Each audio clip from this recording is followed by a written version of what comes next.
വിഴിഞ്ഞം തുറമുഖത്തിന് മേൽ വർഷങ്ങളായി തുടരുന്ന അവഗണന ജനമധ്യത്തിലെത്തിക്കുന്നതിൽ മുഖ്യ പങ്ക് വഹിച്ച കൂട്ടായ്മയാണ് വിഴിഞ്ഞം മദർ പോർട്ട് ആക്ഷൻ കൗൺസിൽ.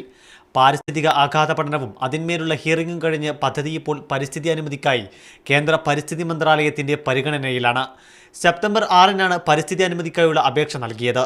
നിയമപ്രകാരം 105 ദിവസത്തിനുള്ളിൽ അപേക്ഷയിന്മേൽ തീരുമാനമുണ്ടാകണം. അതിലേക്കുള്ള LED കൗണ്ട് ഡൗൺ ഓരോ ദിവസവും ഓരോ നഗരകേന്ദ്രങ്ങളിലും സ്ഥാപിച്ച് ജനങ്ങളെ ബോധവൽക്കരിക്കുകയാണ് വിഴിഞ്ഞം മദർ പോർട്ട് ആക്ഷൻ കൗൺസിൽ.